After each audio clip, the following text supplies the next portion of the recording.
Good morning, friends. Welcome back to the Keto Fit Weight Loss Coaching for Women. I am your self-care keto coach, Jess. This morning, I want to talk with you all about keto sweets and self-care. But before we jump into that topic, I want to give you just a quick announcement that I actually have a new mindset class for the month of March. And this one is actually all about overcoming self-sabotage. Do you feel like you struggle with self-sabotage, especially when it comes to your food plan?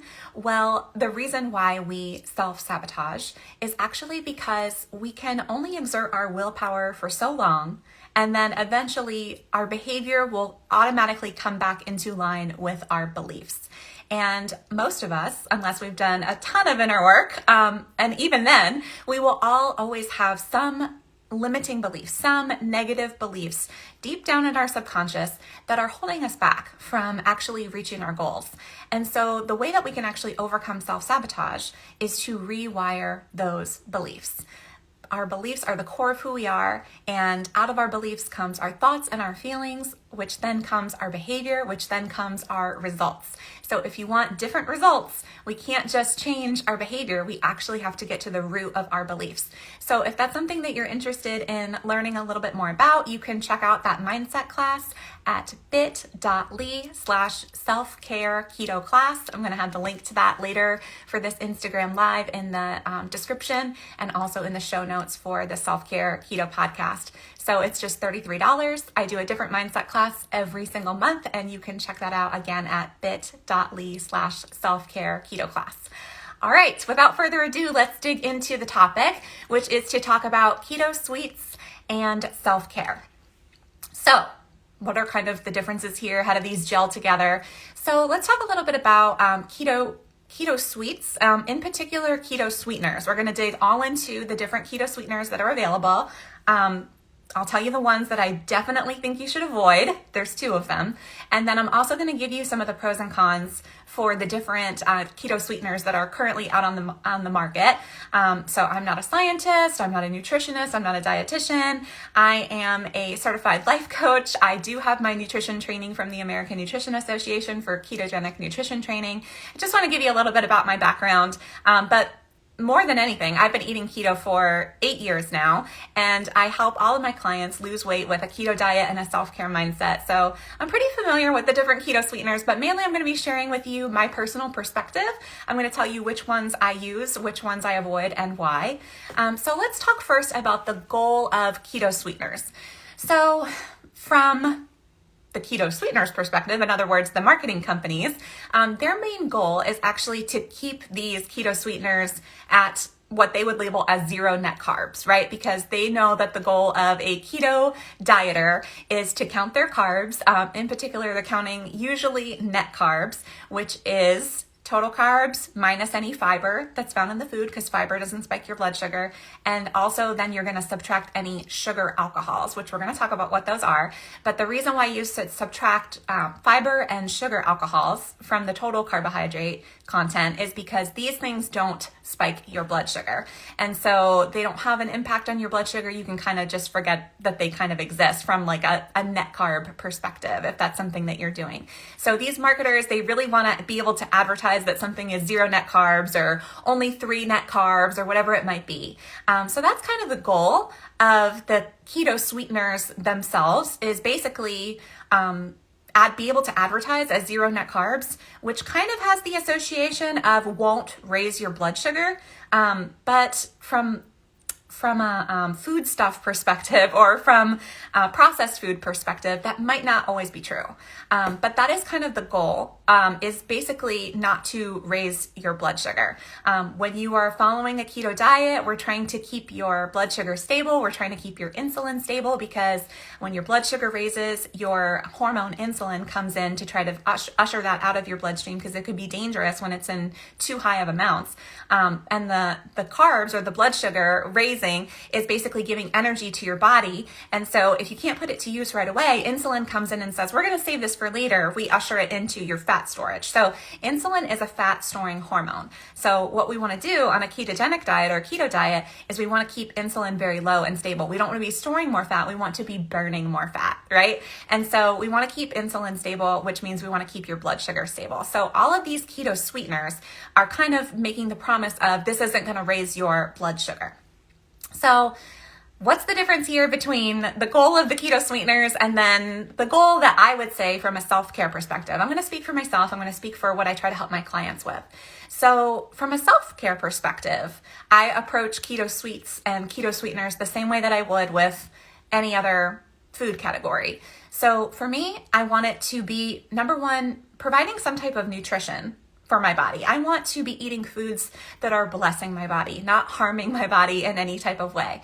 And so I want it also to be a pleasurable experience. Like, we're not going to eat something that just tastes nasty just because it provides pure nutrition. Otherwise, I would just be eating spoonfuls of whey protein powder out of the jar, like, right? That's going to be disgusting. We don't want to do just purely nutrition. We also want it to be a pleasurable experience. And there's nothing wrong with deriving pleasure from your food. God made food taste good for a reason. It helps us to survive, right? So it's reinforcing the behavior of, yeah, we want to eat food. We want to, survive and propagate the species and so on and so forth. So it's okay for food to be a pleasurable experience. You don't have to fear pleasure from your food. We're going to talk a little bit more about how you can balance gaining pleasure from your food without causing it to like hijack your brain and just go off the rails, and you won't be able to, like, you won't feel that sense of self-control and being able to moderate yourself. So that's part of self-care for me as well. So I want it to be nutritious. I want it to be pleasurable. And then what I don't want it to do is I don't want it to harm my body.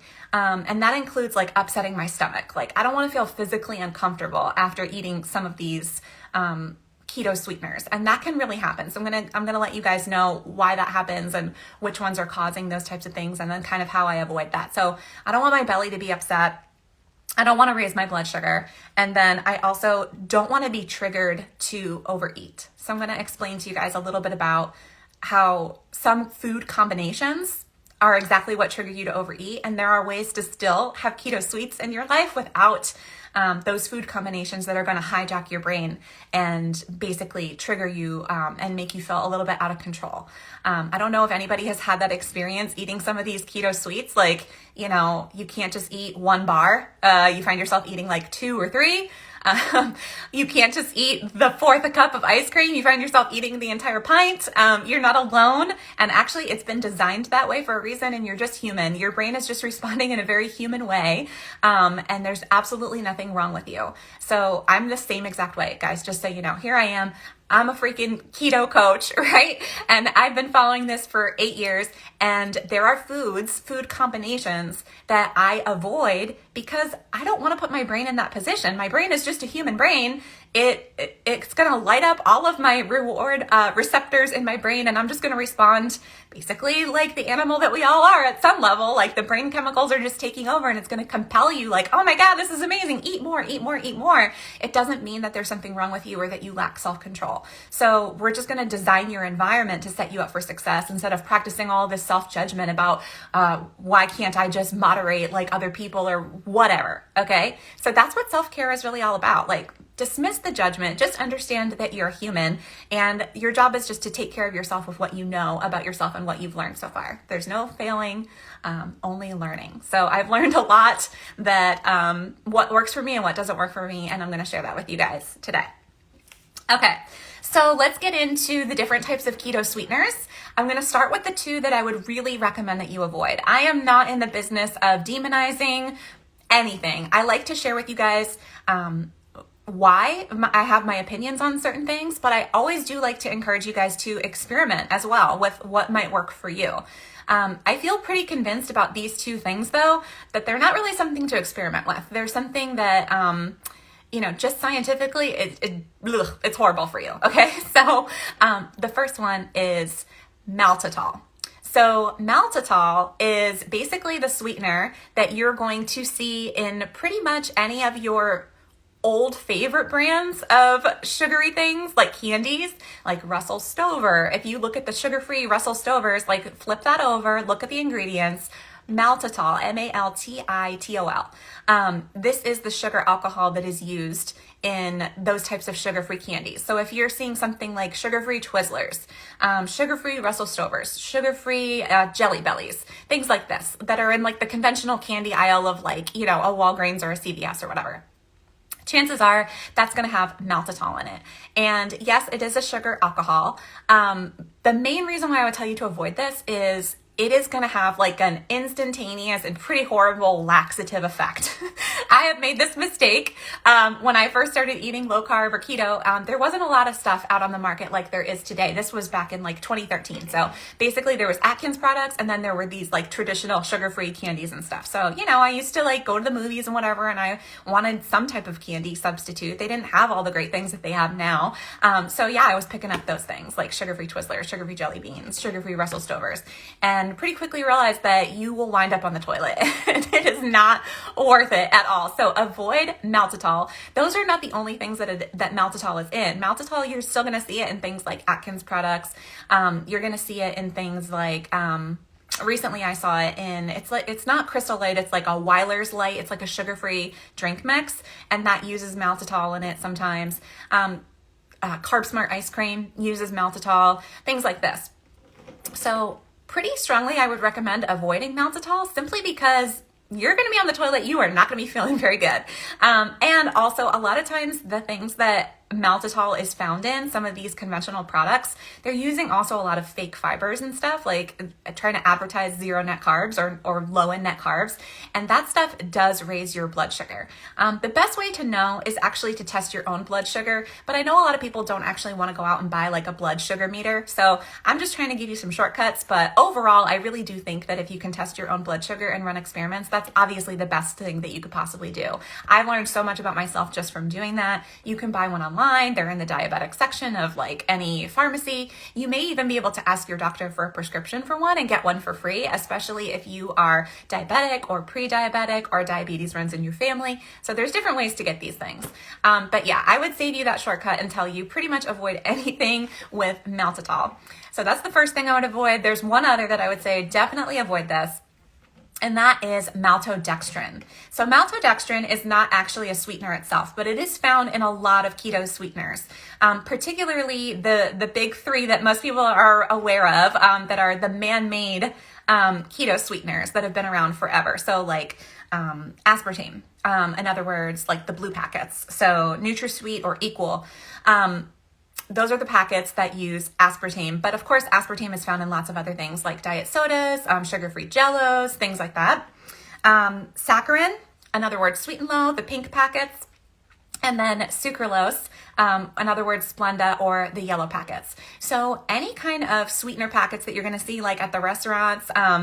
So it is using the chemical sweetener that I just listed. So saccharin, aspartame, or sucralose. And then it's also pairing that chemical sweetener with maltodextrin. So maltodextrin is the carrier agent for these sweeteners, and it gives it that granulation to it because what they're trying to do is mimic like a sugar packet. So maltodextrin, again, it doesn't taste sweet in and of itself. It's the carrier agent that gives it the granulation to mimic sugar. But maltodextrin actually does raise your blood sugar, and it spikes insulin so as more or as much as table sugar does, which is very interesting, right? And that's why on those sweetener packets, if you look at the nutrition information, it's 1 carb per packet. And I didn't know this when I first started keto, so I want to save you the time. But yeah, I used to go to Dunkin' Donuts twice a day. I was like a huge iced coffee fanatic. I'm still an iced coffee fanatic, but I make it myself at home. But yeah, the Dunkin' Donuts drive-thru twice a day, at least a medium, sometimes a large iced coffee with like 3 packets each. So, you know, that's 6 packets a day. It depends. Sometimes I would also be putting that in my coffee in the morning. So sometimes I'm doing like 9 packets. That's like 9 carbs. If you're trying to do 20 carbs a day, which I was at the time, like I wasn't counting those carbs, but I was using half of my carbs for the day just on freaking maltodextrin. I didn't realize how much that was holding me back. So I want to just share that with you guys. So avoid maltitol and avoid maltodextrin. Now I'm going to get into some of the different keto sweeteners that are available and let you know just kind of some of the pros and cons of each and my personal experience with each. And then at the end, I'll tell you which ones I actually choose to use for myself and why. All right, let's get into sugar alcohols. So the first sugar alcohol, probably the most popular that you guys are going to see in a lot of the keto products on the market nowadays, is erythritol. And then we're also going to talk about xylitol. And then I'll also tell you guys about Boca Sweet and allulose. We'll cover monk fruit and stevia and stuff like that. I know somebody mentioned here, hey Linda, that you use monk fruit and stevia. So we'll be talking about that in a second. But sugar alcohols are naturally occurring sweeteners that are basically found in fruits and vegetables, sometimes wood, sometimes corn. I know that sounds crazy, but basically it's like hyper sweet and they kind of withdraw the sweetener aspect of it. It's called a polyol. So it's not actually sugar, but it is very sweet like sugar. And so they're kind of like withdrawing that, and obviously it does get very processed. So even though it's naturally occurring, it's still processed. Pretty much anything that says, even though it's naturally occurring, and they would say like, oh, this is better than like the chemical man-made stuff, like those big three that I told you about. Everything is processed. Unless you're growing your own stevia plant in your house and grinding it up yourself, absolutely everything is processed. So just kind of looping back for a second, you know, a lot of these, like those big three that I was telling you, like aspartame, saccharin, and then sucralose, a lot of people are concerned, like, oh, does this cause cancer? I've read the studies myself. You can go to cancer.gov and read about it. Basically, you know, all of these studies have been done with rats, and all of these studies have been done with like extremely high dosages per day, basically eating well more than their body weight and these types of things. So where I land on this is that you should make the best decision for yourself. You should read about it yourself. And then also where I land on this is that a lot of times it's the dose that makes the poison. So yes, in extremely high dosages, some of these things have been linked to cancer, but also you could get cancer from extremely high dosages of fructose, which is a naturally occurring thing found in fruit. You can get fatty liver disease from that, and basically cancer spreads off of sugar. So, you know, sugar itself is not doing you any favors when it comes to cancer as well. So that's kind of my view on it. A lot of times it's the dose that makes the poison. Do your own reading, do your own research, and choose what works best for you. But I kind of wanted to differentiate here because a lot of times people say, oh, well, if it's naturally occurring, then it's better. That's not actually necessarily true. There's pros and cons to each of these things. So sugar alcohols are naturally occurring, and they the reason why they don't spike your blood sugar is because it's kind of like a fiber. It passes through your GI tract, doesn't get digested, similar to fiber. And so because your digestive tract cannot actually absorb it or break it down, it just passes through. It doesn't raise your blood sugar or your insulin. And the downside of the sugar alcohols is because of that, it can cause a lot of gastrointestinal distress. So maltitol is a sugar alcohol. So is erythritol. So is xylitol. Anything that ends in an OL is a sugar alcohol. And so still you have the downside. Maltitol is probably the worst when it comes to the bathroom issues, but still a lot of people are going to experience some digestive discomfort, gas, bloating. Some people will wind up on the toilet all day. It kind of depends on your digestive system and your sensitivity to these things. Again, remember, sometimes it's the dose that makes the poison. So sometimes if you're just having a little bit in a small dose, you're not going to notice it as much as if you're, eating way too much of this stuff. So erythritol has zero glycemic impact.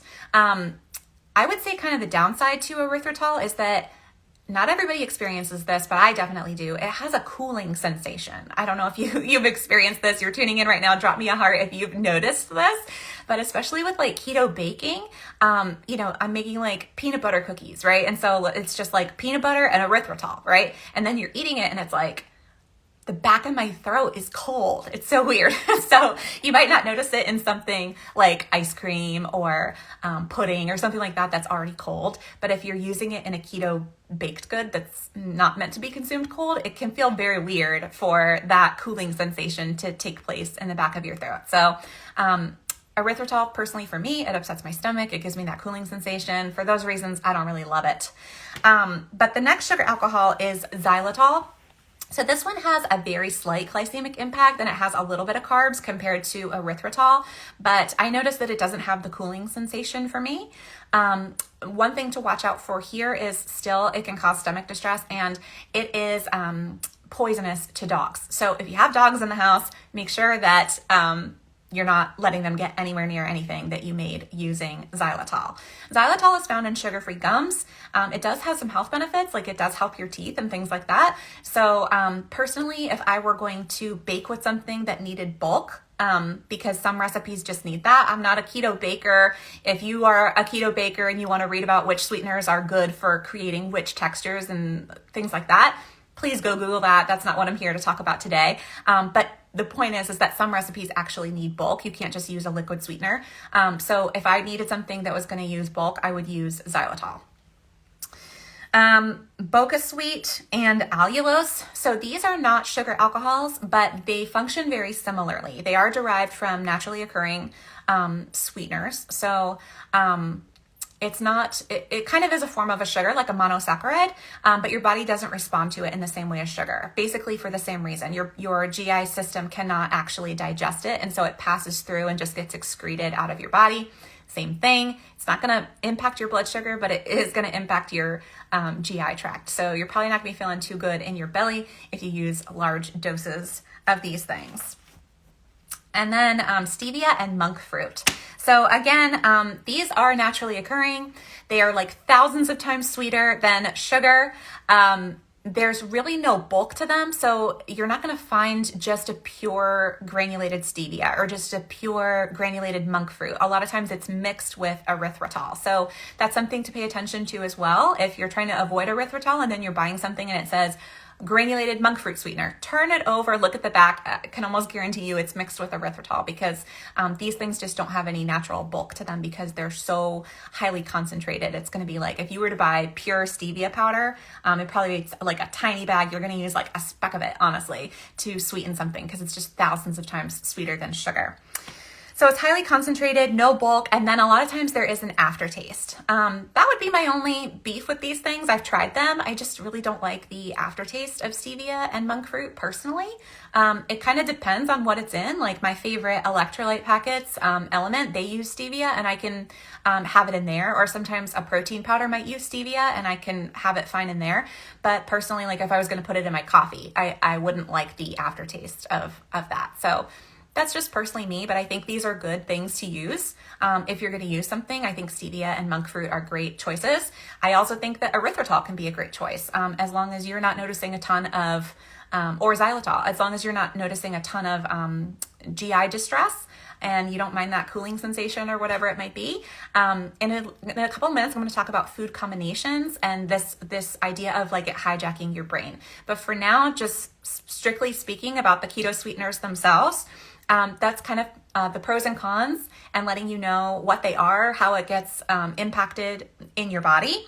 And then again, my personal choices. If I need something that has bulk for the recipe, like with keto baking, I would use xylitol simply because I notice the least amount of GI distress for me. And also, I noticed that it doesn't have the cooling sensation. So that would be my pick for something that where you needed bulk. You can also get like confectioner. If you need like a powdered sweetener, like a confectioner sweetener, you're probably going to need like a sugar alcohol one. So erythritol or xylitol. I know like most of the confectioners ones are probably erythritol based if you're going to buy something like Swerve confectioners. However, if you have like a coffee grinder and you have your own xylitol, you can just like grind that up, or like a high-speed blender, and it'll powder it for you if you prefer. That's what I would do if I needed a powdered sweetener. I would probably just grind up my own xylitol. I know that sounds pretty extra. It's totally up to you. You can do whatever you choose. So yep, those would be my picks. I would pick xylitol, and then for pretty much anything else, I actually use liquid sucralose. And I was kind of like on the fence for a lot of years about sharing this with people because it's sucralose, right? It's one of the man-made ones. But more and more, I've just been sharing this with people about my personal views on sucralose. Again, I've read the studies themselves. It doesn't spike my blood sugar. It doesn't cause any gastrointestinal issues for me. It tastes exactly like sugar. Meanwhile, like aspartame, first of all, aspartame gives me a headache every time I have it. So you got to go based off your own experience as well, in addition to reading about these studies. If it doesn't make you feel good, just don't eat it. And then saccharin and aspartame, they're much sweeter than sugar, but sucralose tends to be pretty equal to sugar. So that's what I like to use. I use liquid sucralose. Somebody's asking which one. I like to buy the brand Easy Sweets, the letter E, the letter Z, Sweets. I think it's a Z on the end instead of an S on the end. I buy mine on Amazon. So I'm going to link that in the description later for the playback of this. And I'll also put that in the show notes for the podcast. I share this with clients all the time. I like the liquid sweetener because it's already liquid. I'm just pouring it into my coffee. I put a couple of drops of that. The kind that I buy, they send me like a bigger bottle. I keep that in my fridge at home. No, it's the letter E, the letter Z, and then the word sweets spelled out, and the S on the end is actually a Z, so Easy Sweets. And then they send you a little bottle as well. So I keep this in my purse. If you're a dude, you can keep it in your pocket. I like to have that out at like restaurants or something. If I'm going to order an unsweetened iced tea, I just keep it in my purse, and then I can sweeten that myself wherever I go. So those are the two that I use. And now I'm going to talk about how I use it. So in like what types of foods and in what types of food combinations. So remember kind of the self-care perspective that I'm bringing to this is I want it to ideally provide some type of nutrition. Yes, Linda, you nailed it. Easy Sweets, you spelled it perfectly. And I buy mine on Amazon. So remember, I like there to be some nutritional value to all of the food that I'm eating. I want it to bless my body. I also want it to be pleasurable. So those are the two things that I do want. I'm approaching those things. The things that I want to avoid are, I don't want it to be harmful to my body in any way. And that includes like the GI distress. I don't want my belly to feel upset after eating a certain food. To me, that's just not even worth it. I don't want to feel physically uncomfortable after eating something that just tasted good. That's just not worth it to me personally. I also want to make sure that it's not raising my blood sugar. And I'm not just going to trust necessarily that just because this package is trying to be marketed to me as, whatever 3 net carbs, that I'm just going to trust that that's not going to spike my blood sugar. That's my personal opinion. I'll talk at the end about keto products. And then also the third thing for me is that I do not want this to trigger me to overeat. And so I have found that it's not necessarily the sweetener itself that is triggering me to overeat. It is the combination of the foods, the macronutrient combination. And so for me, I have found that keto sweeteners, including sucralose, like when it's consumed just by itself or put into a cup of coffee, I have no desire after having my iced coffee to go forage for something sweet. It doesn't impact me whatsoever. It causes no cravings. If I pair it with protein, which I'll give you guys some tips on what I do. If I pair it with a protein-based food, again, it's just very satiating. It doesn't cause me to want to overeat or light up my brain. But when I pair a keto sweetener with a fat source, that is when all hell breaks loose for me. My brain just lights up and I feel like I cannot moderate. So basically you're going to see this in a lot of keto products out there. So like the keto ice creams, it's pairing keto sweeteners with fat. You've got heavy whipping cream in these keto ice creams and it's freaking delicious. It's so hard not to overeat it. Any kind of Quest bars or things like this. Yes, like these things are basically pairing. There's like nut flours or whatever it might be. And then if you're baking, like you're using almond flour or coconut flour. So these are fat sources. And so when I make like keto cookies with almond flour, or I make keto muffins with almond flour or coconut flour, it becomes very, very, very hard for me not to overeat those things. I'm not going to say that I never do it. Definitely like sometimes around the holidays, or I make keto muffins for my daughter on a pretty regular basis. I like to put those in her lunchbox, but I try not to eat them. And here's what I do when it comes to those things. Making keto cookies, keto like banana nut bread or like a zucchini bread or like any kind of loaf bread, cookies, scones, muffins, things like this. What I try to do is make them into single serving portions. So like instantly when I make something, I slice it up into portions, or the muffins are already in portions or the cookies are already in portions. And then I will either make a small enough batch like around the holidays that I know I can't do too much damage, even if I ate the whole thing, right? Because I'm going to share it with my family.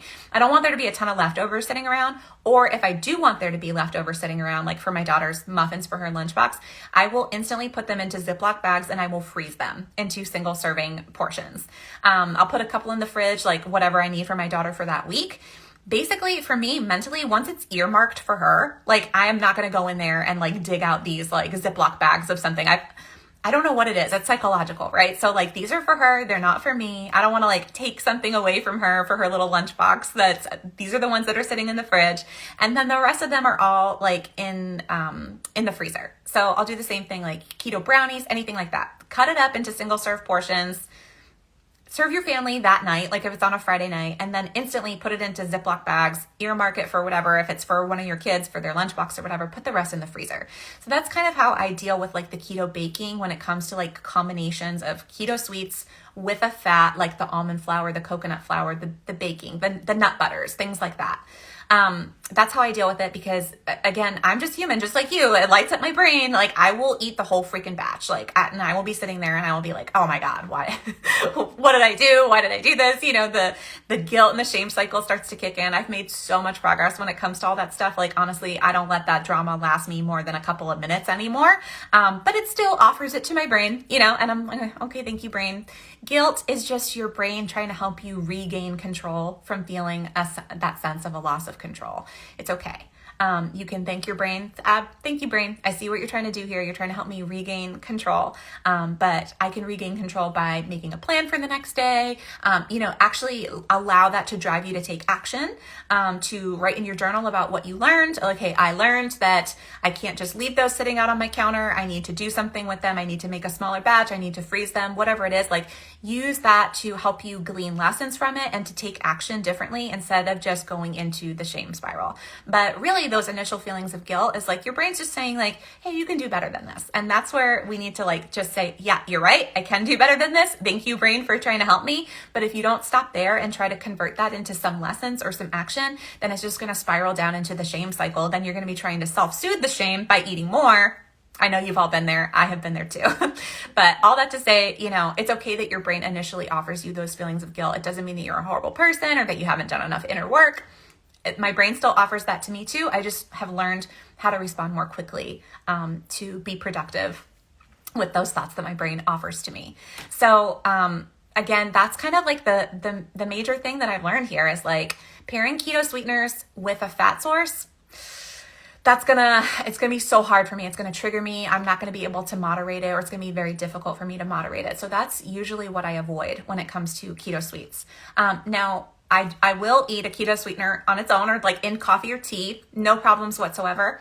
Or I will pair it with a protein source, which is now what I'm going to talk with you guys about how I use keto sweeteners to still have keto sweets from a self-care perspective. I like having something sweet every day. Like I know that there's like people out there that are like, you know, we're also addicted to sweets. You need to detox your system and not have sweets for like 6 weeks or whatever it might be. Okay, that's one perspective. Maybe that's true for you. If you want to do a detox, if you want to readjust your taste buds, go for it. But if the idea of that makes you feel like, oh my God, if I have to do that, I'm out. I want to let you know that there's another way. You can still have keto sweets and a sweetness in your food palette and enjoy yourself by pairing it with some protein sources.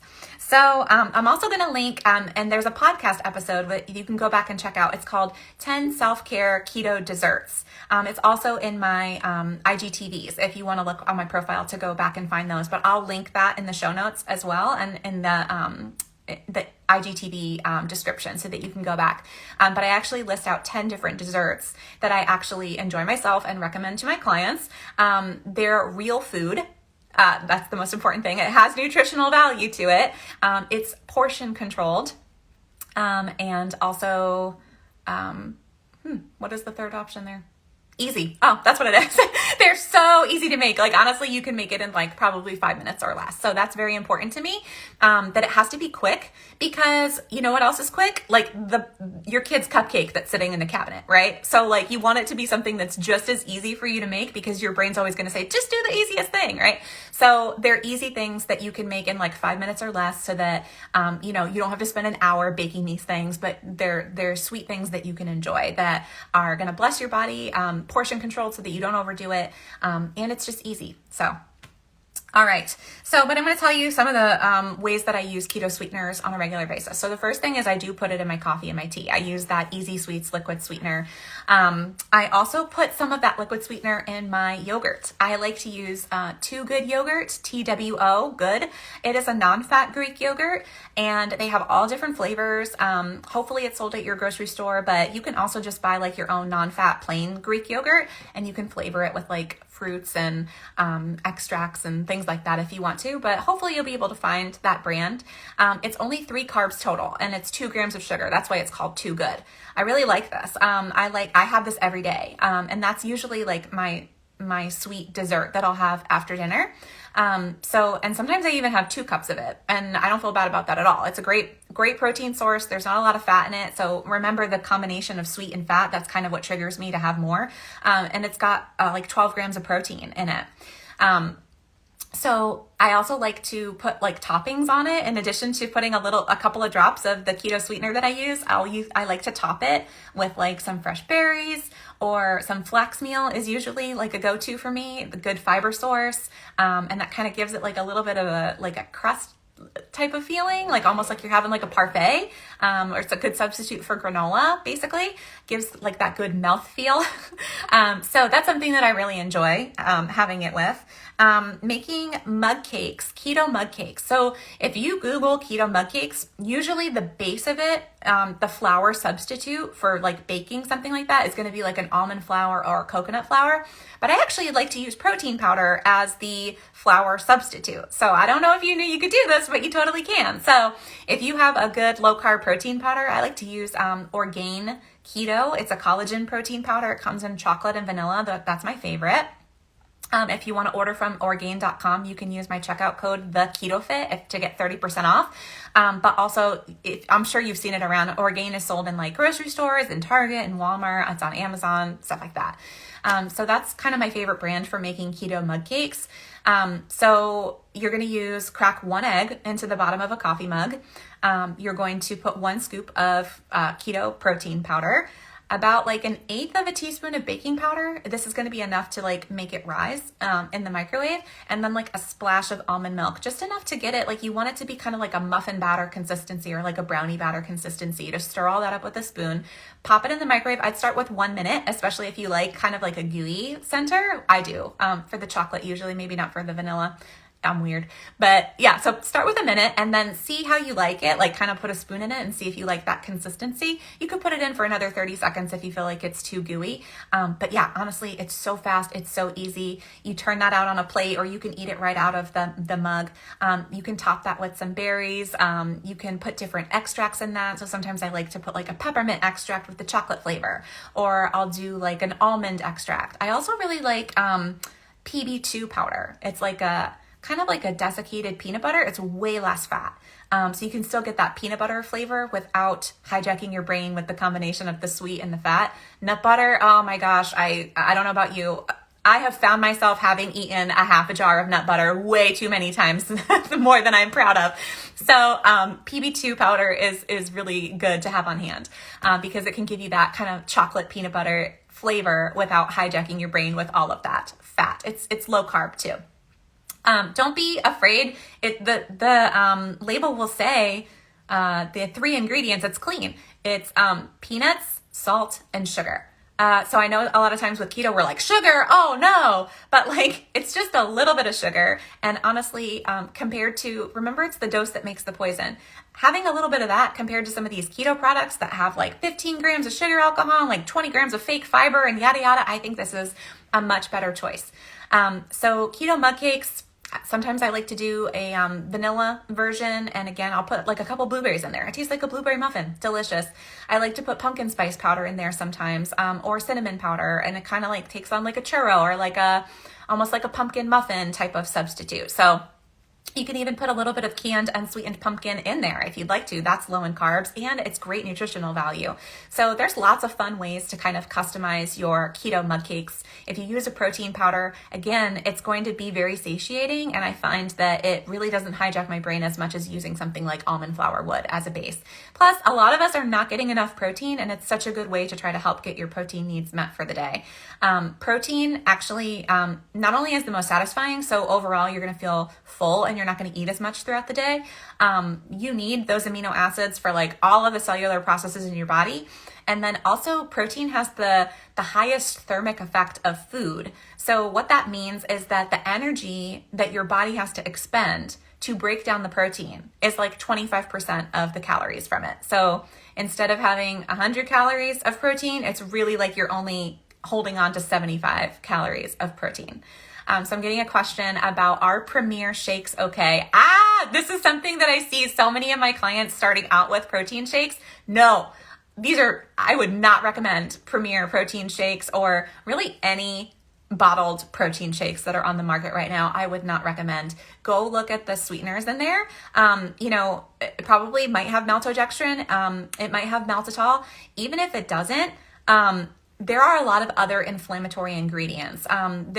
This little thing here is a little too much to get into, but like sunflower oil, sunflower lecithin, carrageenan, these are things that are used to kind of like provide like that thickness to it. These are highly inflammatory. And so what you want to do to help yourself lose weight is to not inflame your body. Keto, when eating real foods, is one of the most anti-inflammatory ways that you can eat. But a lot of these products have inflammatory ingredients, and they're going to stall your progress, not to mention just make you generally not feel good. So I would not recommend any bottled protein shakes. I would recommend getting your own protein powder. And even if you just shake the protein powder with some almond milk up in a shaker bottle and take it with you, that's all you have to do to replace the protein shake. But I like to use the protein powder. I feel like it's so much more versatile.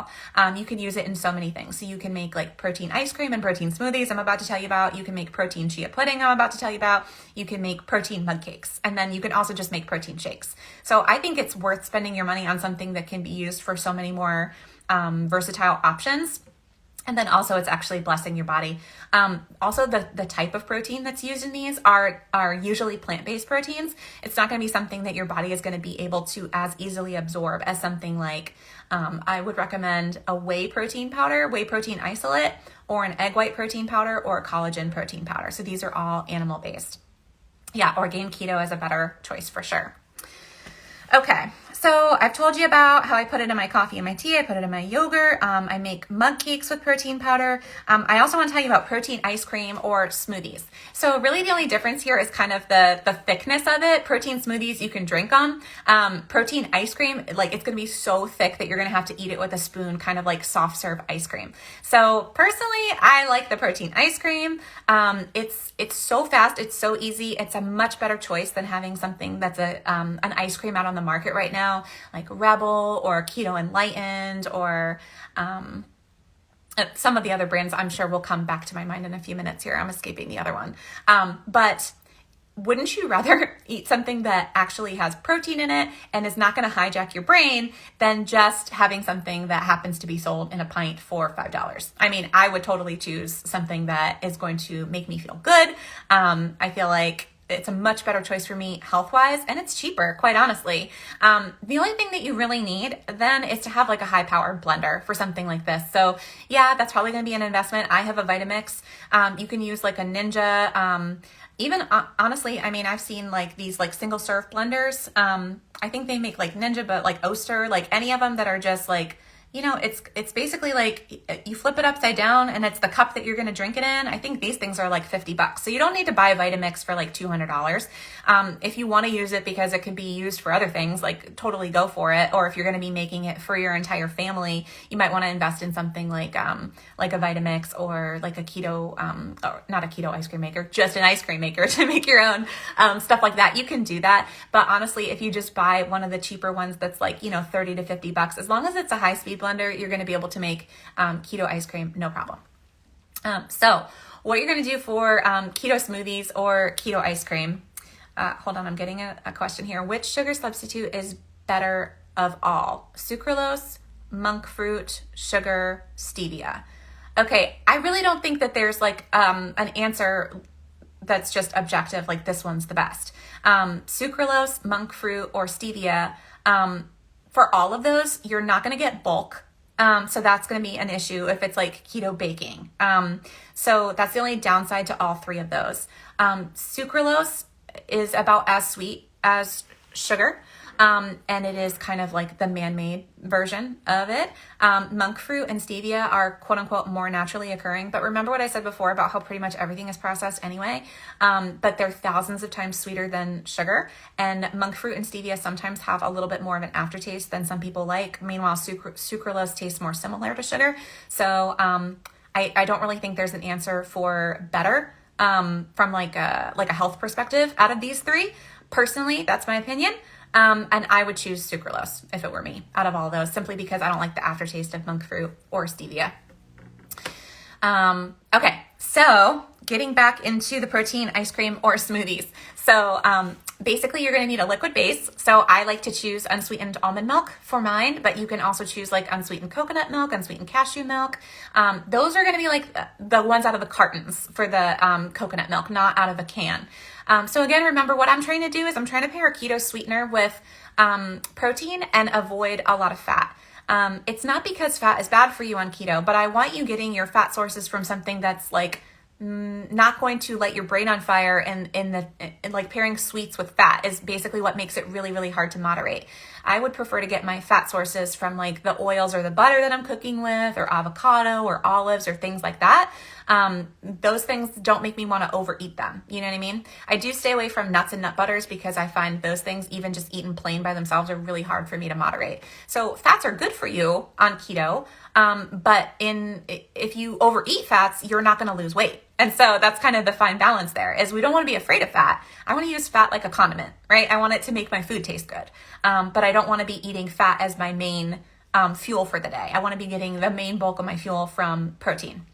So I'm a big fan for weight loss of a higher protein, more moderate fat approach. Not low fat, we're not avoiding fat, but we are also not, in my opinion, we're not having fat bombs, we're not putting MCT in our coffee in addition to having bacon and eggs for breakfast, things like that. So I find that a lot of times people will lose a great amount of weight for the first couple of weeks on keto, like the traditional keto, like 80% fat, 15% protein, 5% carbs. But then at a certain point, you kind of stall out. I don't know, maybe that's been you. That was my experience. It's a lot of my clients' experience. That initial weight loss in the beginning is great because you're losing a lot of weight from water retention. You're losing a lot of weight from releasing the inflammation in your body, and also from kind of just restoring your hormone balance that may have been out of whack. But at a certain point, it actually does matter how much dietary fat you're consuming. Calories do matter at a certain point. I don't think you need to count calories, but they do matter. I'd rather have my clients pay attention to like the types of foods that they're eating rather than tracking every macro to the nth degree. But usually when people get to a stall, the very first thing that I have them do is turn up the dial on the protein, turn down the dial on the fat, and instantly the weight just starts coming off again. So that's another really good reason. It's not just so that we don't overeat, but also like this is a really good macronutrient profile for weight loss if that's your goal. So you're going to start with your liquid base. Use a lot more liquid if you want it to be drinkable, right? Only makes sense. And then you're going to choose some type of food that is a frozen food. And I would not recommend letting it just be plain ice. That doesn't make it taste good. But you can use, don't knock it till you try it, frozen cauliflower, I think is really, really good. So you won't taste it at all in the food. And then it kind of gives, it's the lowest carb option, I think, for making like a protein ice cream. So let's just say I really wanted to make sure that I wasn't going crazy with carbs because I already was close to my carb limit for the day. I would choose cauliflower as my base. So let's say I'm making protein ice cream. So I'm going to use maybe like half a cup of unsweetened almond milk. I'm going to use probably like half of a 10-ounce bag of like cauliflower florets or riced cauliflower, a whole scoop of chocolate protein powder. And then if you like it really chocolatey, you can add like another spoonful of unsweetened cocoa powder. I like to do that. And then sometimes I'll just add an extract as well, like a little bit of vanilla extract, or you can play with it. So like banana extract, peanut butter extract, or some PB2 powder, kind of like just whatever you want to play with, raspberry extract, things like that. So if you want to throw in an extract, go for it. But the protein powder itself will already taste sweet. So you can even just do those 3 things. So almond milk, cauliflower, chocolate protein powder, blend it all up. It's going to be super thick. You just have to add a little bit more liquid if it's not blending the way that you want it to, but you do want it to be really, really thick. I find that keeping my blender on low the whole time until all of the cauliflower starts to break down, that's usually the best thing. So, and then I'll turn it up higher towards the end. So, and then you just put that in a bowl. I top it with some PB2 powder instead of putting mine directly in. I like a little topping on things sometimes, or I'll put like a few unsweetened coconut flakes on top just to give it like a little bit of a mouthfeel. And to me, that's so delicious. You can also use fruit as your base, or you can use like half fruit and half cauliflower. So if I'm going to choose like a fruit, maybe like frozen peaches, those are a little bit higher in carbs than something like frozen berries. So I'll do half cauliflower and half frozen peaches. And I'll do like vanilla protein powder, half cauliflower, half frozen peaches, of course the almond milk, and I'll put in like some mango extract, like something fun, right? And then I'll top that with unsweetened coconut. And that is such a delicious keto protein ice cream to have after dinner. And that also makes a delicious smoothie. Again, you just add more liquid if you want to do that. You can use frozen berries are great. Any kind of frozen berries. The combinations of like the blackberries, raspberries, blueberries, strawberries. You could do just frozen strawberries. You could throw a couple of frozen peaches in there with some strawberries. So like any kind of fruit combination that you want to do that's like low carb fruit. Again, you can cut it with cauliflower if you want to. You could do vanilla protein powder or chocolate protein powder with berries. Both taste amazing. And again, just add more liquid if you want it to be something you can drink in the car on your way out of the house. Or, just leave just a tiny bit of liquid, just enough to get it blending, and you want it to be super thick, like soft serve. So that's also what I do. So again, coffee or tea, yogurt, mug cakes with protein powder, protein ice cream or smoothies. Those are my go-tos for like keto sweets from a self-care perspective. It's still delicious. You're still going to enjoy your food. It's blessing your body by giving yourself protein. It's not going to trigger you to overeat. It's not going to upset your stomach. Yeah, that's the jam. So some things that I do a little bit more rarely, I will do, if I really, really want maybe something more chocolatey, or like if I want a little bit more fat, like, so let's say I really want some nut butter, like this usually happens to me like the week before my period. My body does crave more fat, which makes a lot of sense because your body is burning like an extra 200 calories a day for the 10 days leading up to your period. It's a real thing. Your body needs more energy. And so I will sometimes consume a little bit more fat in those 10 days leading up. And so I will sometimes just buy like a dark chocolate bar, like 70% or higher. Sometimes I've even bought unsweetened baker's chocolate. Like this took me a while to get to this point where I don't actually need any sweetener at all in it. But just like 2 squares of like an 85% dark chocolate, yes, there's real sugar in it, but it doesn't upset your stomach like erythritol would in something like a Lily's chocolate. I actually like Lily's chocolate. I think it's a great choice. But for me, like I try to avoid erythritol at all costs. So I would rather buy like a Ghirardelli, like 85% or 90% dark chocolate. I'll have like just 2 squares of that, and I'll put like 2 tablespoons of nut butter on top of that. If I want something really chocolatey. And then I'll still let myself have one of these protein dessert choices as well, like the Greek yogurt with berries or something like that, because those 2 squares is not going to be enough for me. And then I'm going to want to eat more, but I don't want to do that because then you're getting a lot more fat from the nut butter and from the cacao. So I would have that with one of these other choices if I really, really want something like that. And I'll have that rarely. I also sometimes make protein chia pudding. This is still a great source. But chia seeds do have some fat in them, and so sometimes I do find myself wanting to eat like more than one portion of this. But I still think it's a great choice, and you should try it out for yourself. So you're going to use a liquid base. I like to use, again, unsweetened almond milk. Some people like to use like half and half or heavy cream or canned coconut milk. But again, remember, those are fattier choices. It's going to be harder to moderate with the sweet taste. So I would choose like an unsweetened almond milk, like 3/4 of a cup, for like 3 tablespoons of chia seeds. I find that to be a really good combination to get the texture that you're looking for. And then again, play around with extracts. One of my favorites is just to add some banana extract to that and some keto liquid sweetener and call it a day. And it tastes like banana pudding. So you want to just, use like a single serving mason jar or like a Tupperware or something. And again, you can like meal prep this and make it in bulk if you want to. Have them all sitting in your fridge, unless you feel like you would eat them all in one sitting, in which case I would not recommend that. The only thing about the chia pudding is it's not going to be as quick. It's not going to be ready in 5 minutes. Like, you really have to let that set in the fridge for, I'd say, at least 4 hours, but it's best overnight to get like the thick, the chia seeds have like a gelatinous thing that it does. It like expands in the liquid, and it almost kind of like has the texture of kind of like a tapioca pudding. Not everybody will love this, but I like it. So protein chia pudding is good to do. You're just going to add some unflavored collagen protein powder to it. I like to use Vital Proteins unflavored collagen protein powder. I have tried this with like the other flavored protein powders, and I don't really like the way they don't dissolve as well into just the chia pudding, in my opinion. But you can play around with it and see if you like it. But yeah, it's a great way to get protein in there. And just, again, the higher the protein, it's going to make sure that you're just feeling more satiated. So I like to add protein to pretty much anything. Even when I make muffins for my daughter with like almond flour, I just sneak some extra protein powder in there because first of all, it's great nutrition. You won't taste it. It doesn't change. If you're using the unflavored collagen peptides, it's not going to change the texture of anything. And also, if you have a better protein to energy ratio, so the amount of protein ratio compared to the rest of the sources of calories, you're going to be less likely to overeat it. So I'll do the dark chocolate with nut butter rarely. I'll do the protein chia pudding rarely. And then, of course, keto baking is pretty rare for me, usually around the holidays or a party, or again, just that regular keto muffins for my daughter. And the way that I moderate that is to make a smaller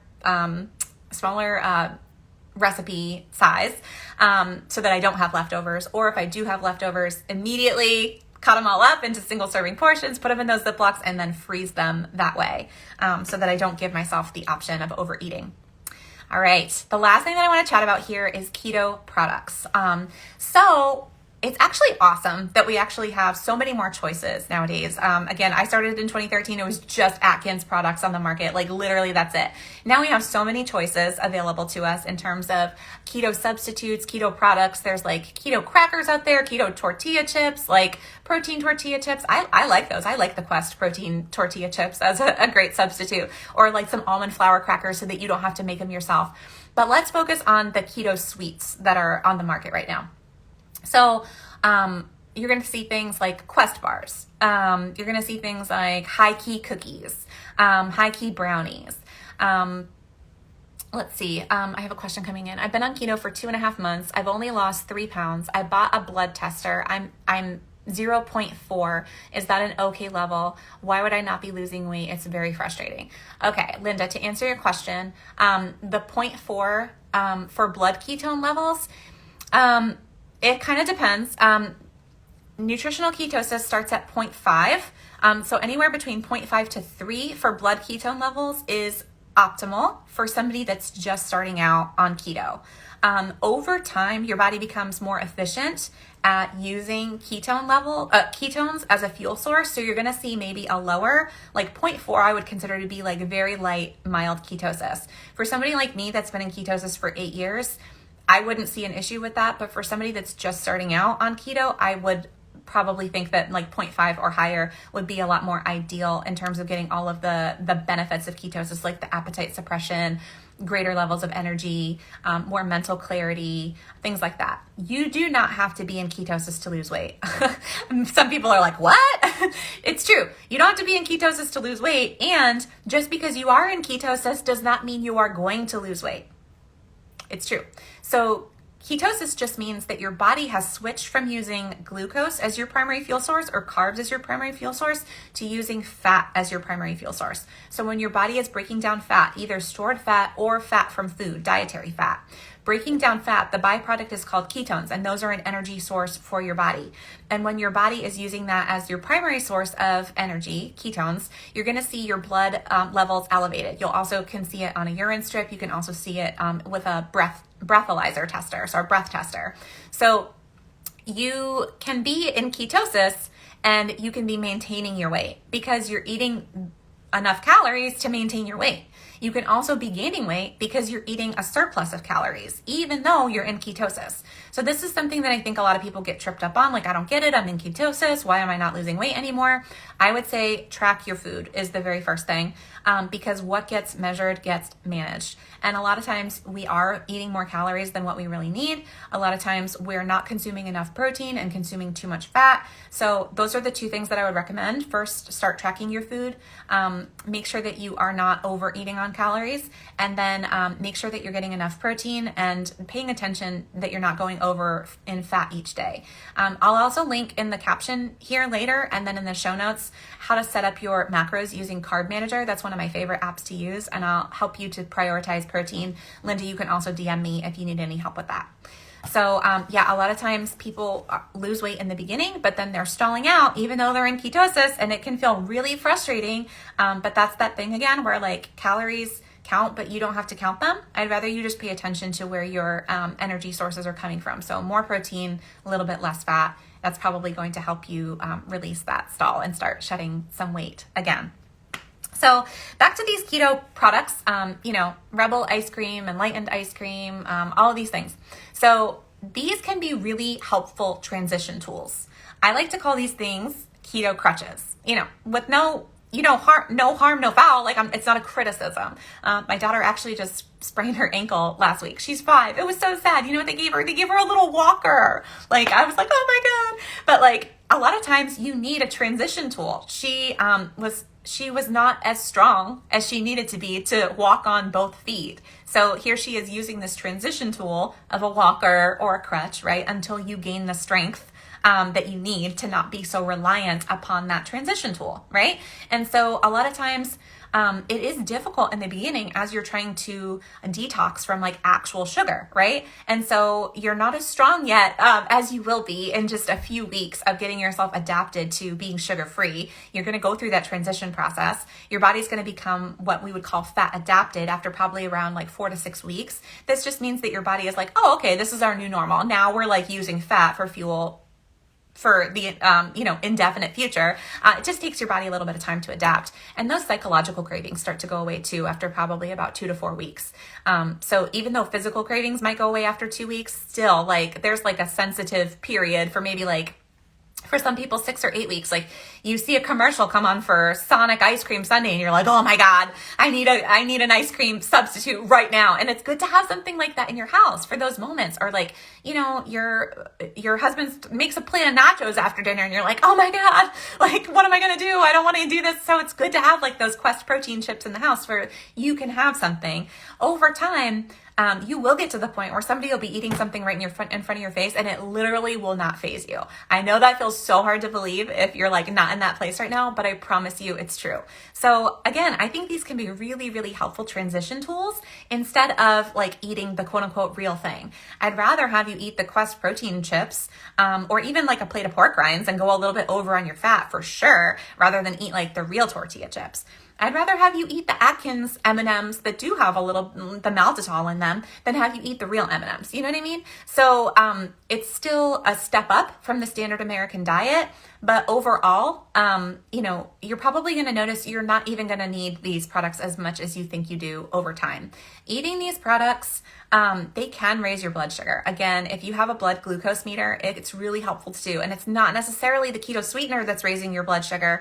It's that fake fiber. So like, remember these food manufacturers are trying to create these products that are advertised as zero net carbs. So they're putting fake fiber, not like real fiber from broccoli or berries. Like it's like inulin, like anything that's like a fake fiber, it can be raising your blood sugar. So your mileage may vary. Some people might do totally fine eating these products for the rest of their lives and be totally happy clappy with it.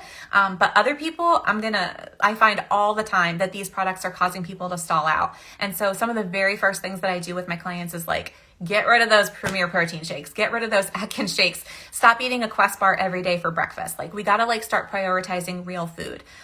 Definitely not having these keto products as like your meal replacement would be the first thing that I would work on. And then after that, I would say like, let's try to limit it to like one keto product per day. Like, if you really like those, those Lily's chocolate covered peanuts as a dessert, great. Keep those for a little while. And then, little by little, I would love to see you start to make progress with choosing what I would call a self-care keto dessert. So like real food, has nutritional value, portion controlled, easy. It's not going to spike your blood sugar. It's not going to upset your stomach. It's not going to light your brain on fire, making you want to overeat them, and then just feeling bad about that. Okay. So it's kind of my views on keto products, my views on keto sweeteners, and balancing it all from a self-care perspective. It definitely is possible to still enjoy your life. In fact, if you're not enjoying your weight loss journey, you are not going to stick with it. So let's not demonize deriving pleasure from food. Let's not demonize deriving sweetness from food. You can definitely still have all of these things on a keto self-care diet and still be losing weight and still reaching your goals. You guys, if you have any follow-up questions for me, you know how to find me. You can DM me here at the Keto Fit on Instagram. You can send me an email to theketofit@gmail.com. I would love to help you. Keto advice is always free. Answering questions is always free. I'm here to help because I know how overwhelming all of this can be. If you are interested in working with a coach, I am taking new one-on-one clients right now. You can learn more information on my website, theketofit.com, or you can just, again, send me a message through any of those channels. And again, if you would be interested in just kind of getting like a little bit of a taste of what it's like to work with me and some of the mindset stuff that I really work on with my clients. We have not really dug into that too much today. We kind of just talked about like pure strategy, but it's both. Like, we need the concrete strategies that are going to work for us. And we also need to approach it from a mindset that is going to work for us, because if something feels like punishment, if it feels like restriction, like we are not going to stick with that long term. If we keep bumping up against these old beliefs that we have learned, we've been conditioned with, the negative things about food and weight and body image, these things are going to keep popping back up to the surface. We're going to be stuck in a cycle of self-sabotage. That is what my mindset class this month is exactly focusing on, is how to overcome self-sabotage by rewiring the beliefs that are holding us back. So this is a really great like low entry way to figure out what it's like to work with me and understand my real passion, which is helping us rewire our brains and change our beliefs. That's what coaching is all about. I am a certified life coach. You can check that out at bit.ly/self-care keto class. And this month's class is $33. The value is phenomenal. You're going to get access to a pre-recorded class that you can watch whenever is good for you. You'll have access to it forever. There's some worksheets and some resources that you're going to be able to keep with you forever. So every time you realize like, ooh, that is a new screwed up belief and I would like to change that. So you'll be able to use that worksheet over and over and over again. So thank you guys so much for tuning in with me. I hope you all have a fantastic week. Talk to you soon.